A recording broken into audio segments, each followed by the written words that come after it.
আসসালামু আলাইকুম প্রিয় শিক্ষার্থী বন্ধুরা, তোমরা থাম্বনেল দেখে বুঝে গেছো আজকের আলোচনা কি। আজকের আলোচনা এইচটিএমএল এর কোডিং। তাহলে চলো আর দেরি না করে শুরু করা যাক। এইচটিএমএল এইচটিএমএল ডকুমেন্ট বোঝাতে। তাহলে এইচটিএমএল ট্যাগটা ব্যবহার করা হয় এইচটিএমএল ডকুমেন্ট বোঝাতে। তারপর দেখো বডি, প্রোগ্রামের মূল অংশ নির্দেশ করে। তাহলে বডির কাজটা কি? প্রোগ্রামের মূল অংশ নির্দেশ করে। তারপর আসতেছে হেড, প্রোগ্রামের হেড অংশ নির্দেশ করে। তাহলে হেডে কি নির্দেশ করে? প্রোগ্রামের হেড অংশ নির্দেশ করে।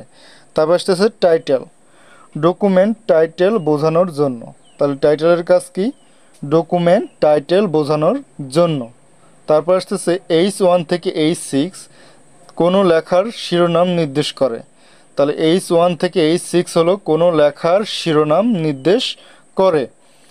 তারপরে আসতেছে পি, এই ট্যাগের ভিতরের লেখাকে প্যারাগ্রাফ হিসেবে বিবেচনা করা হয়। তাহলে পি ট্যাগের কাজ কি? এই ট্যাগের ভিতরের লেখাকে প্যারাগ্রাফ হিসেবে বিবেচনা করা হয়। তারপরে বিআর, এই ট্যাগ ব্যবহার করার ফলে এক লাইন ফাঁকা তৈরি হয়। তাহলে বিআর ট্যাগটা, এই ট্যাগ ব্যবহার করার ফলে এক লাইন ফাঁকা তৈরি হয়। এইচআর, সমান্তরাল লাইন তৈরিতে ব্যবহৃত হয়, মানে সমান, একইভাবে সমান থাকবে সেরকম লাইন তৈরি করতে এইচআর ব্যবহার করা হয়।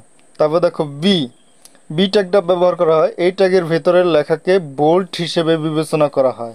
তাহলে বি ট্যাগটা ব্যবহার করা হয় এই ট্যাগের ভিতরের লেখাকে বোল্ড হিসেবে বিবেচনা করা হয়।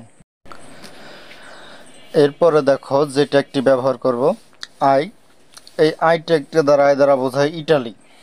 তাহলে এই ট্যাগের ব্যবহারটা কি? এই ট্যাগের ভিতরের লেখা ইটালি হিসাবে বিবেচনা করা হয়। তাহলে আইতে ইটালি, তাহলে এই ট্যাগের ভিতরের লেখাকে ইটালি হিসেবে বিবেচনা করা হয়। তারপরে দেখো ইউ, ইউতে আন্ডারলাইন, কোনো লেখাকে আন্ডারলাইন করার জন্য। তাহলে কোনো লেখার নিচে দেখবে যে আন্ডারলাইন দাগ দেওয়া থাকে, সেই দাগ দেওয়াকে বলা হয় আন্ডারলাইন। তাহলে সেই ক্ষেত্রে আমাদের ইউ ট্যাগটা ব্যবহার করতে হবে। তারপরে ডিলিট, ডিলিট ট্যাগটি ব্যবহার করার জন্য দেখো ডিইএল, এই ট্যাগটি ব্যবহার করার জন্য কোনো লেখাকে কেটে বাদ দেওয়া হয়েছে বোঝাতে। মানে কোনো লেখার দেখবে যে মাঝ বরাবর কেটে দেওয়া হয়েছে, আমরা খাতা কোনো ভুল গেলে এক টান দিয়ে মাঝতে কেটে দিই, এইটা বোঝাতেই ডিলিট ট্যাগটি ব্যবহার করা হয়। তারপর এসইউ বি, এই ট্যাগের ভিতরে লেখাকে সাবস্ক্রিপ্ট হিসেবে বিবেচনা করা হয়। তাহলে এটা হলো, তোমরা দেখবে যে নিচের দিকে এখানে H2O পানি সংকেত দেখার জন্য, তাহলে এখানে টুটা নিচের দিকে থাকার কারণে এসইউভি এই ট্যাগটি ব্যবহার করা প্রয়োজন হয়।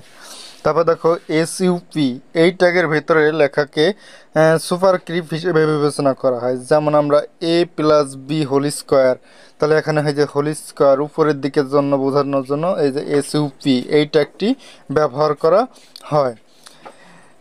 আজ এই পর্যন্ত এই ট্যাগগুলো তোমাদের মাঝে আমি করলাম। ভিডিওটি বেশি বড় হয়ে যাচ্ছে, আমি পরবর্তী ভিডিওতে আবার বাকি যে ট্যাগগুলো আছে সেই ট্যাগগুলো দেওয়ার চেষ্টা করব।